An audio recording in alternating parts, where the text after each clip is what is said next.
Fala galera, o tema hoje é histologia vegetal. Vamos estudar os tecidos vegetais. Partiu? Então, falando em tecidos vegetais, como introdução, vou pegar minha ferramenta aqui, tá? A histologia vegetal estuda a formação e a constituição dos tecidos das plantas. Se você se lembrar, tecidos é um conjunto de células semelhantes e com função, né, com função semelhante ali. Então, conjunto de células especializadas, geralmente semelhantes, tá? E adaptadas para realizar determinadas funções. Essa definição de tecido ela é válida para qualquer tipo de situação. Pode ser tecido animal, tecido vegetal, tecido do que for, tá? Tecido, tá? E os tecidos vegetais são divididos dessa forma aqui. Ou seja, nós temos os tecidos chamados meristema, tá? Vamos falar bastante desse tecido. E o meristema ele tem a ver muito com o crescimento vegetal. Temos os tecidos de preenchimento, sustentação e reserva, que são parênquima, colênquima e esclerênquima.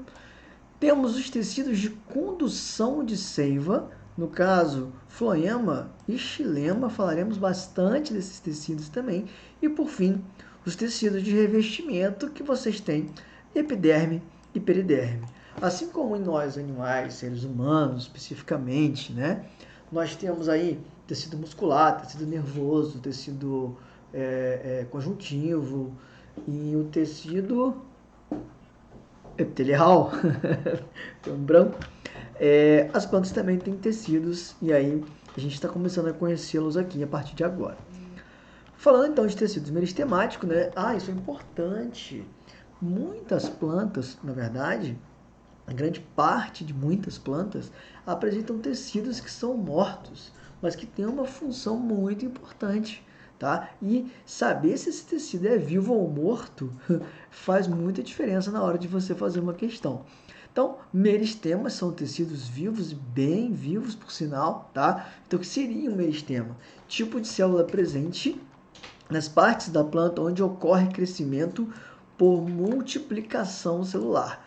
Então, onde a planta está crescendo, crescendo, crescendo muito, nós temos a região chamada região meristemática. É muito interessante que essa região de células meristemáticas, elas são compostas por células tronco, né? Que são células que têm uma alta capacidade de diferenciação, tá? Elas podem ser células pluripotentes, totipotentes, tá? Elas são indiferenciadas, ou seja, elas ainda não se transformaram em um tecido, mesmo em plantas adultas. Então, se você pega, por exemplo, o ápice da planta, a pontinha de cada galho, a pontinha de cada raiz, é ali que as plantas crescem. Aquele galho cresce pela sua pontinha, aquela raiz cresce pela sua ponta. Então, nós temos esse ápice, né, o meristema apical, o meristema que está no ápice do caule, e o meristema apical da raiz, que está no ápice da raiz, tá?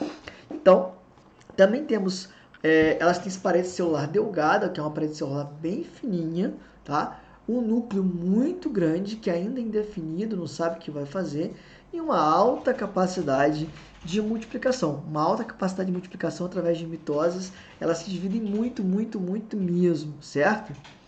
Então agora, vamos falar das células meristemáticas e o crescimento, tá? Então, ao contrário dos animais, a produção de órgãos vegetativos e reprodutores é contínua ao longo da vida dos vegetais. Eu nasci, sou homem, tenho um aparelho reprodutor masculino, uma mulher tem um aparelho reprodutor feminino e pronto. Tudo bem que existem cirurgias que podem ser feitas hoje, coisa e tal. Mas falando em planta, elas não têm o sistema reprodutor dela o tempo todo. Então, por exemplo, quando a flor aparece, você tem onde a gente já viu, quem já assistiu às aulas anteriores de angiospermas já conhece a flor e sabe que ali está o órgão reprodutor de uma planta, ou se for uma briófita, você tem uma outra estrutura de reprodução, pteridófita, gimnosperma, enfim. Esses órgãos não estão o tempo inteiro, o ano todo o tempo na planta. Então, é necessário que existam células indiferenciadas que possam dar origem a flores, né, em períodos de necessidade de reprodução, né, ao longo das estações do ano ou de fatores climáticos que a planta precise se adaptar, tá certo? Então, falando em tecidos meristemáticos, nós temos então esse meristema apical que promove o crescimento vertical, né? Então, lá em cima, no ápice da planta, nós temos esse meristema apical, tá? Meristema apical, que vai promover o crescimento. Esse meristema, ele já vem desde a semente. Desde a semente você já tem o ápicezinho de uma plantinha que está no embrião lá dentro da semente. E o meristema apical, que é chamado de meristema primário também, que vai dar origem ao meristema primário, que é justamente o que tem relação com o crescimento vertical, tá? Ele vai dar origem à protoderme, ao procâmbio e ao meristema fundamental. Ó, protoderme, proderme, algo que vai ser tipo uma pele, ou seja, vai originar a epiderme e a periderme. Câmbio, se você vai lá em Buenos Aires, começa a andar na rua Florinda lá, os argentinos ficam assim, câmbio, no sentido de cambiar, de fazer casa de câmbio, de você trocar moeda. Então, em espanhol, cambiar significa trocar. Então, procâmbio, né? Algo que vai ser trocado. Sim, xilema e floema são tecidos condutores onde vai haver a troca, o câmbio de seivas dentro do vegetal. E, por fim, esse parênquima fundamental meristema fundamental, que origina o parênquima, o colênquima e o esclerênquima, que nós já vimos aqui anteriormente, ó, que são tecidos, tá? De preenchimento, sustentação e reserva, como estamos observando, ok?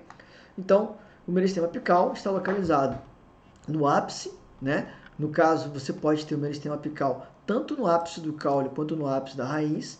E aí nós teremos, nesse caso, o meristema apical do caule e o meristema apical da raiz, que é uma região onde você tem uma quantidade muito grande de células indiferenciadas, que ainda não se transformaram em tecido nenhum, que tem uma alta capacidade de multiplicação. Show de bola?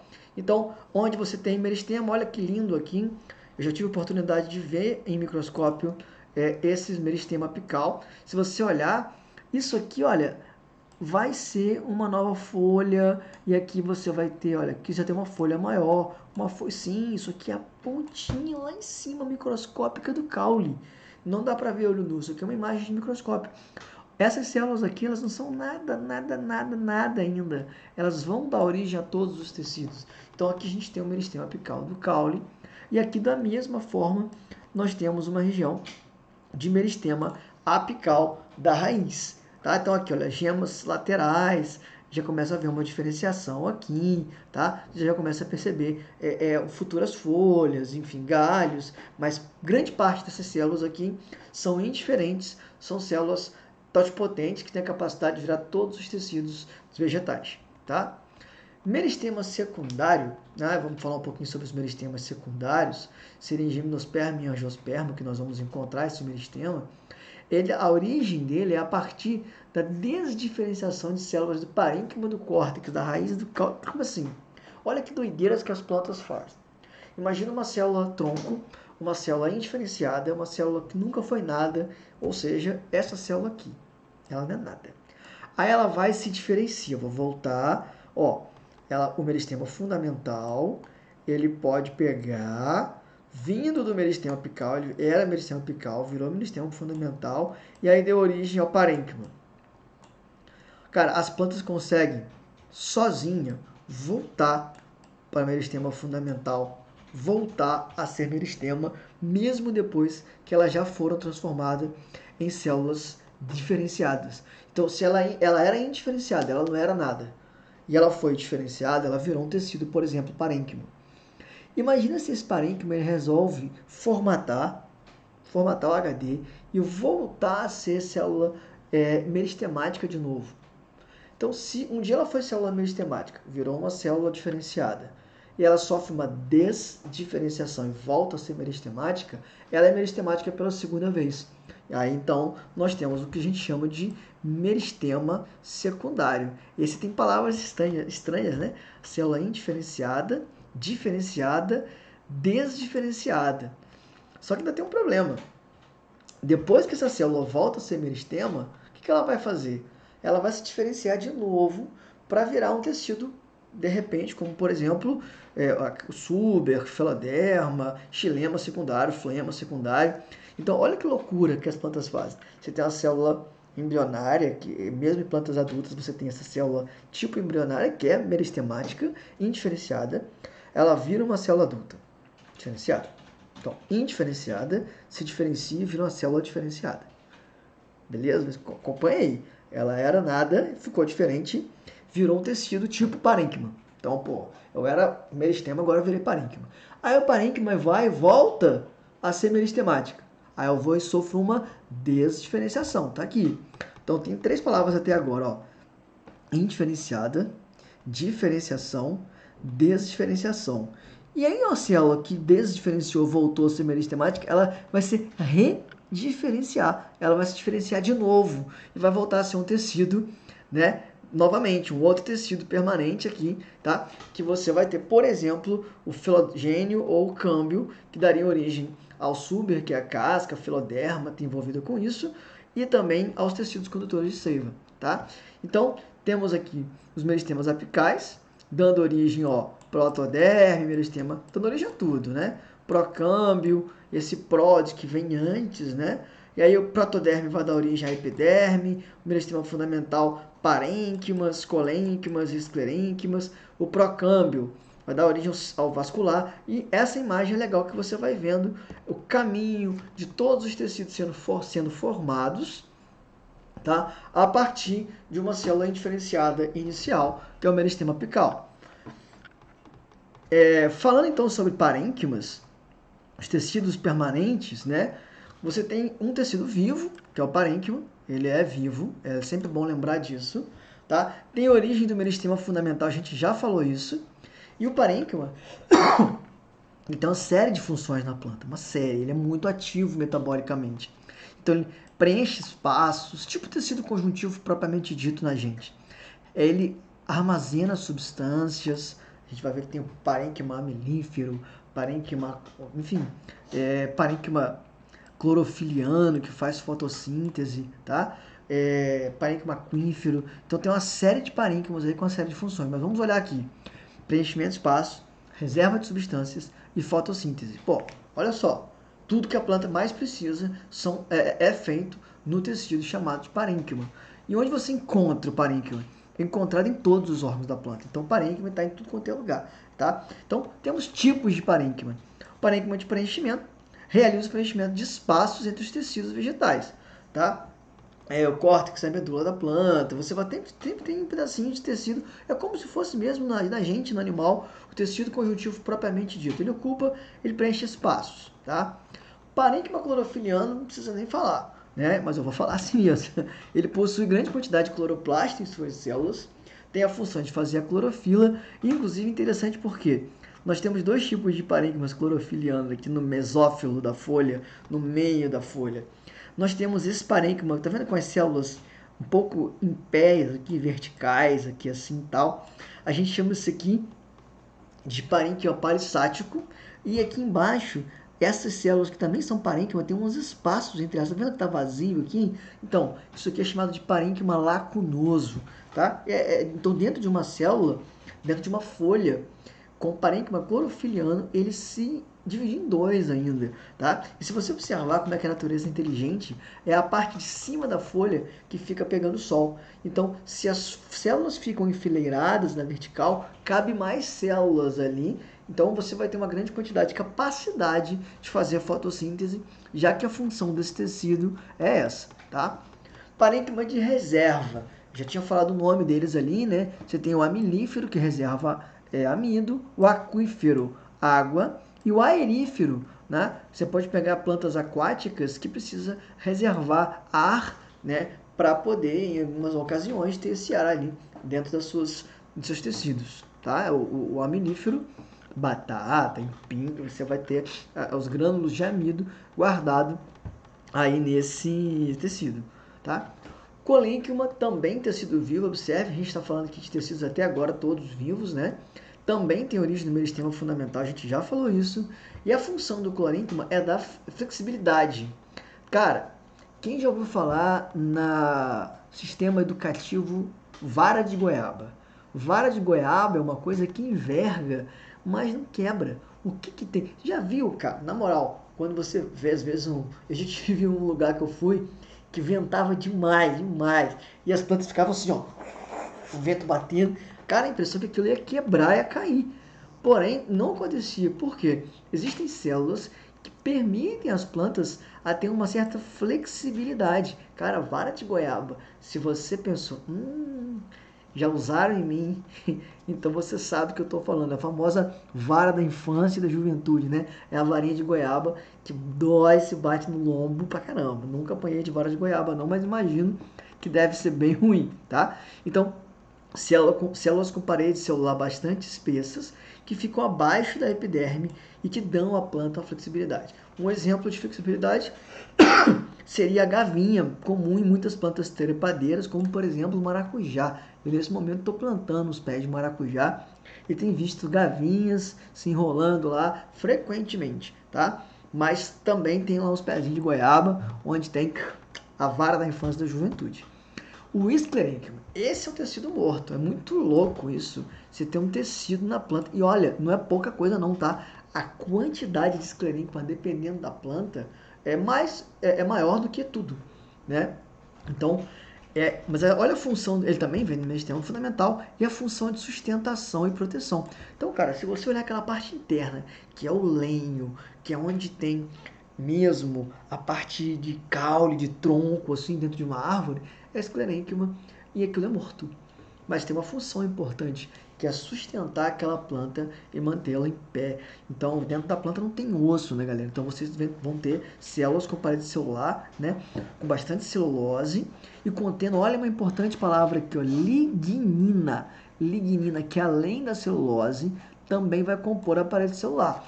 A diferença é que a celulose, ela é transparente. Sendo ela transparente, a luz passa. E aí tem fotossíntese. Quando ocorre a lignificação do tecido, ela fica com aquela cor de tronco, cor marrom. Então, se você pega a pontinha de um galho, por exemplo, um galho de goiaba, ele é novinho, né? Ou qualquer outra planta. O galho, o tronco, ele é verdinho. Então, ele está fazendo fotossíntese. Mas depois da pontinha em direção à base, você vai vendo que ele vai ficando marrom. Ou seja, já ocorreu lignificação da parede celular, né, daquelas células ali, e a lignina é opaca, que não permite a passagem da luz, porém traz grande resistência àquele tecido, tá bom? Então, ó, aqui, ó, olha que tá dizendo aqui como é que é importante isso aqui, tá? A impregnação, tá, por lignina causa a morte da célula, porque ela é opaca e não deixa a luz passar. Com isso, você tem a morte das células, porém, traz a ela uma nova função. Então, localização você pode ter em caule, claro, mas folhas, frutos e sementes também vão apresentar a presença do esclerênquima. E eu vou mostrar um exemplo aqui para vocês de onde tem esclerênquima em folha, que é bastante conhecido de vocês, tá? E talvez nunca tenha sido pensado para assim, tá? Então, existe uma planta aqui no Brasil chamada sisal. É uma planta, tá? Que a folha dela, não sei se eu tenho aqui a imagem, não tenho, mas a folha do sisal é grandona, assim, e o pessoal pega essa folha e passa um pente de aço nela, assim, ó, tirando a clorofila, tirando tudo que tiver, e vai ficando as fibras. E essas fibras são colocadas para secar, tipo em varal, assim, e depois eles vão enrolando, formando cordas, fazendo artesanato. Muitas vezes é vendido também de forma, como está aqui na imagem, bem natural, assim. O pessoal que trabalha com gesso, né, fazendo teto, rebaixo com gesso, sempre coloca um sisal, assim, com gesso nos cantos e tal. Então, essas fibras são usadas em artesanato, são usadas em construção civil, usadas para fabricação de corda e etc. Então, assim, o sisal, na verdade, né, linho, piaçava, olha lá, piaçava também para fazer vassoura, ráfia. Então, você tem uma série de plantas extremamente ricas em esclerênquima e que nos servem no nosso dia a dia para uma série de utensílios e de equipamentos, enfim, né, como você pode utilizar na construção civil, tá? Então, esclerênquima, continuando, tecidos mortos aqui, né? Então, tipos de células, isso aqui eu não acho tão importante para uma avaliação, não é tão comum, mas possui um lumen vazio e a parede celular lignificada, Não, esclereide seria o nome das células, mas não vou chegar a esse nível de solicitação, mas quero que vocês conheçam bem o esclerênquima, e elas podem ser encontradas de forma isoladas, em grupo, tá? Passando aqui. Epiderme seria aqui agora um outro tecido vegetal também, que tem a origem da protoderme, tá? Então, é importante voltar, recordar é viver. E vir aqui, ó, deixa eu ver, aqui, ó. Então, meristema, tá. Aí você vê que tem o parênquima, o colênquima e o esclerênquima. Deixa eu achar aqui onde eu quero, aqui, ó. Protoderme, vai originar a derme, tá vendo? E o meristema fundamental dá origem ao parênquima, ao colênquima, ao esclerênquima. Mas o meristema fundamental, ele veio do meristema apical. Agora eu vou falar da epiderme e da periderme, que vem da protoderme, que também vem do meristema apical. E por fim, eu vou falar do xilema e do floema, que vem do procâmbio, que também vem do meristema apical. Então, passando e voltando até em epiderme, então, a origem da protoderme, que veio do meristema apical, tudo veio do meristema apical, tá? Função de revestimento externo, cara, epiderme, a pele. Só que nas plantas, na folha principalmente, existe uma única camada de células, que é a epiderme, e essa camadinha de célula, ela não tem clorofila, ela não tem cloroplastos, ela tem que ser transparente para permitir que a luz passe e chegue no parênquima. Olha o parênquima palissádico, aqui que eu falei, parênquima lacunoso, que a gente já havia falado, olha a diferença deles, tá? Para que ocorra a fotossíntese onde deve acontecer a fotossíntese, tá? Que é o parênquima. Algumas coisas são muito interessantes dessa epiderme. Elas produzem uma cutícula, que é uma substância de origem cerosa, lipídio, um cerídeo, que fica na superfície, né? Permitindo uma permeabilização para evitar a perda de água. Como isso pode cair na sua prova, por exemplo? O pessoal pode perguntar para você se uma planta do cerrado, uma planta da caatinga, por exemplo, ela vai ter mais ou menos cera do que uma planta da Amazônia, uma floresta tropical. É claro que uma planta de clima mais seco, ela vai ter mais cera, porque se a função da cera é evitar a perda de água, então naturalmente ela tem uma camada de cera maior na superfície da folha. Tanto que existe no Nordeste, né, lá o babaçu e a carnaúba, mas o babaçu, que é uma palmeira muito utilizada, e no Cerrado existe o sapê também. Essas plantas em cada bioma é utilizado para a fabricação de telha, de telhado, a fabricação de telha. Faz o telhado da casa com aquela cobertura vegetal, e de tanta cera que tem na folha, nós sabemos que o lipídio, né, ele não se mistura com água, ele é hidrofóbico, acaba fazendo com que a água não consiga penetrar na casa quando você não tem recurso para colocar uma telha de barro, uma telha de amianto, que não é nem tão recomendada mais, ou uma laje, tá? E as pessoas precisam utilizar palha para cobrir suas casas, eles buscam plantas que apresentam uma grande quantidade de cera para que evite que essa água passe, já que cera é lipídio, e lipídio é hidrofóbico, não se mistura com água. Então, isso é uma boa dica para vocês. Os estômatos, que são as células que fazem as trocas gasosas, eles estão justamente nessa camada, e geralmente localizados na parte de baixo, tá? Os estômatos são as únicas células da epiderme que fazem fotossíntese. O estômato, que é responsável pelas trocas gasosas. O estômato, ele tem duas células assim, que são as células guardas, e um buraquinho no meio, que é um ostíolo, tá? Então ele fica assim, ó. Aqui uma célula aqui, a outra aqui tem um buraquinho. Não sei se vocês estão me vendo aqui, ó. Tá? Quando essas células enchem de água, o buraquinho abre. Quando essa célula perde água, o ostíolo, o buraquinho fecha.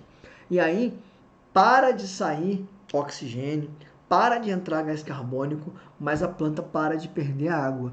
Então, esse estômato, que está localizado geralmente, na maioria das vezes, na parte de baixo da folha, ele é responsável por essas trocas gasosas, tá? E a perda de água por transpiração. E aí, quando a planta está em situação de muito calor, de muito estresse hídrico, ela fecha esse estômato para evitar essa perda de água e murchar de uma vez e morrer. Então, as plantas têm estresse. Estresse hídrico é um dos maiores estresses, estresse nutricional. Nós temos uma série de estresses relacionados à planta, tá? Não é só você, não. Tem os tricomas também, que são pelos que servem para retenção de água e proteção. Imagina um inseto, um animal que venha comer, tem um negocinho machucando, incomodando, atrapalhando, tá? Então, é importante isso. E hidatóides, na superfície, na ponta da folha, podem ter buraquinhos que permitem a extravasação de água se a planta estiver muito cheia. Então, às vezes, existe um fenômeno chamado gutação, que é justamente essa saída de gotas de água na superfície, no final da folha, assim, na lateral das folhas, tá? Ainda tem glândulas que atraem insetos para polinização, pássaros e tal. Então, tem glândulas também para estudo na epiderme, bem? Então, ó, cutícula, né, um lipídio, como a gente já tinha falado, na superfície epidérmica. Os estômatos, que são as únicas células que possuem cloroplastos na epiderme, só elas fazem fotossíntese. Tá aqui, ó, as duas células guarda, que eu falei, e o buraquinho no meio, que é o ostíolo, tá? Temos epiderme de tecido vivo, né? Os tricomas, esses pelinhos aqui, muitas plantas têm. Os hidatóides, que elimina na beiradinha da folha, como eu estava explicando para vocês aqui, né? Quando você tem aqui, ó, um poro, um hidatóide, um fenômeno conhecido como gutação, tá? E glândulas que podem ser utilizadas para atrair polinizadores ou até mesmo para evitar uma herbivoria, porque às vezes já plantas que você encosta e ela te queima, tipo ortiga, tipo comigo ninguém pode. Então vai ser na epiderme que eu vou ter substâncias ali que vão te queimar, te evitar que você machuque aquela planta, que você coma. Eu não vou comer, né, ortiga, mas um boi poderia comer, um cavalo poderia comer. Aqui, ainda epiderme da raiz, ela possui pelos absorventes. Então, pelos bem fininhos, são células com pelinhos mesmo, que absorvem água e nutrientes minerais que estão no solo. Então, são extremamente importantes para a absorção de água e nutrientes que subirão depois através de um vaso condutor de seiva, que a gente já vai conhecer, tá? Daqui a pouquinho.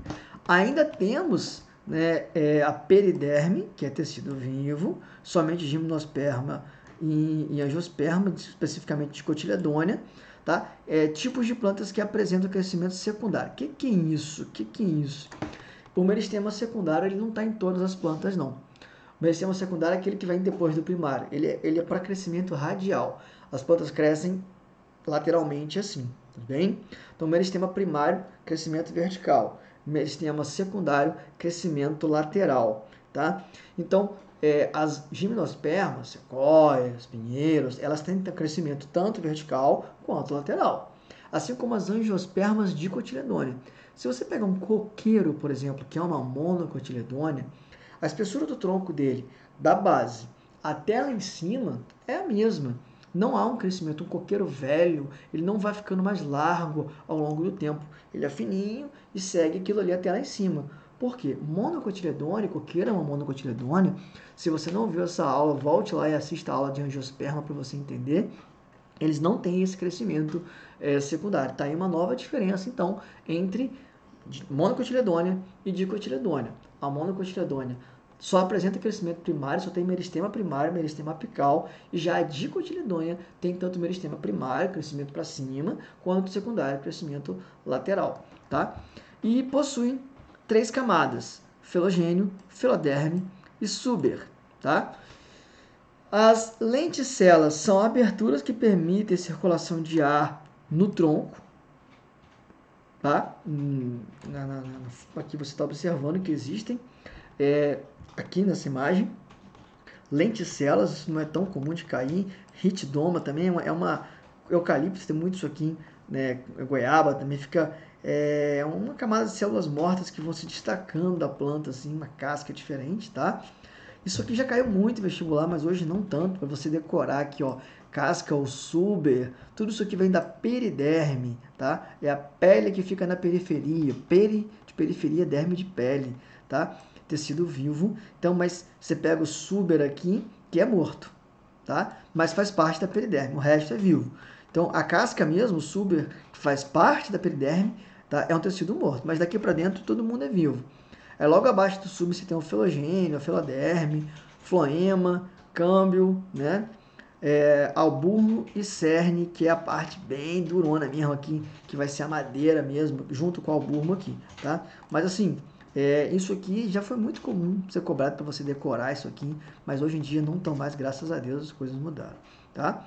Falando em floema, ou liber, vasos liverianos, são vasos que ficam mais externamente, eles têm origem no procâmbio, tá? São originados a partir do procâmbio, e a função dele é conduzir a seiva elaborada. Quando a planta faz fotossíntese e produz açúcar lá nas folhas, essa seiva, que é doce, que tem açúcar, que tem glicose, que foi feita na fotossíntese, ela deve alimentar lá a raiz, porque embaixo da terra, na raiz, existem células vivas, principalmente no meristema da apical da raiz. E essas células precisam de glicose, precisam de energia, precisam fazer respiração celular. Só que elas não fazem fotossíntese, elas estão embaixo da terra, não são verdes. Então como é que essas células vão ser nutridas? Não só lá na raiz, mas em todos os tecidos distantes das folhas, vocês terão o floema como um vaso, como caninhos que irão levar a seiva elaborada, que tem matéria orgânica, que tem glicose produzida pelas folhas, até todas as células das plantas que não fazem fotossíntese e que são vivas, tá? Então, as células que formam o floema são em gimnospermas e pteridófitas, células crivadas, tá? E tubos crivados são células que formam as angiospermas. São muito parecidas, mas tem algumas diferenças, tá? Que são células vivas, tecido vivo, isso é importante, que vai formar o floema e que tem a tendência de vir da parte de cima para a parte de baixo das plantas, porque as folhas ficam mais lá em cima para poder ficar próximo ao sol, né? Fazer fotossíntese. Então, elas são células anucleadas, tá? Porque eu tenho que ter um caminho aqui para passagem da minha seiva, tá? E sobrevivem graças ao auxílio das células companheiras que estão aqui do lado, ó. A parceira dela aí, o companheiro. Ó, o companheiro aqui do lado aqui, ó. Tem um companheiro aqui que vai sobreviver, que vai alimentar e que vai coordenar as atividades dessa célula. Então, as células companheiras, essas sim são nucleadas e fornecem tudo que a célula, né, de tubo crivado precisa para poder sobreviver. Xilema, ou lenho, que é lá um pouco mais para dentro, tecido morto, tá? Origem do procâmbio, ele já tem a função de fazer uma condução diferente. Ele vai levar a água e os sais minerais que a raiz absorve pelos pelos absorventes, tá? Até as folhas. Então o xilema leva a seiva bruta, que vai sair lá da raiz, e vai levar essa até as folhas, e o floema vai transformar essa água e sais minerais, que é algo bem bruto, em glicose, que é uma substância muito mais complexa, muito mais elaborada, e que vai descer pelo floema para alimentar as células de todas as partes das plantas, tá? Então, aqui, águas e sais minerais que são absorvidos pela raiz e ser levado até as folhas para que aconteça a fotossíntese. As células do xilema, tá? Elementos traqueídeos, parece traqueia, né? Se você olhar aqui, ó, células mortas, parede celular lignificada, também por isso morta e rígida, sem núcleo, citoplasma organela, é claro, é célula morta, é um monte de tubinho cheio de furo, tá? Dispostas em fileiras, formando tubos contínuos, tá? Como se fosse um caninho mesmo. Então nós temos nas angiospermas elementos de vaso, não, alto calibre, grosso, tá? E uma perfuração única, tá? E os traqueídeos, quando você for olhar aqui, que é o 2, que ele tem um calibre mais fino e tem várias perfurações, aqui tem uma perfuração em cima e uma perfuração embaixo. Tchum. Aqui não, são várias perfurações ao longo dele. Então nós temos elementos de vasos nas angiospermas e nos demais traqueídeos, né, que você tem essas perfurações laterais aí, bom? Então aqui está, a planta absorve a água pela raiz, essa raiz absorveu essa água, esses minerais vai subir pelo xilema, vai sair a água por transpiração pelo estômago, só que a fotossíntese, ela produzirá para a gente o açúcar, a glicose, e esse açúcar produzido na fotossíntese, ele vai descer pelo floema para alimentar justamente a raiz e os órgãos distantes da folha, tá? Então, galera, é isso. Espero que vocês tenham entendido tudo, tá? Não vou fazer exercícios aqui agora. Essa aula é preparada para trabalhar em sala de aula, mas não é o caso aqui. Espero que vocês tenham entendido. Dúvidas, é só falar comigo. Valeu!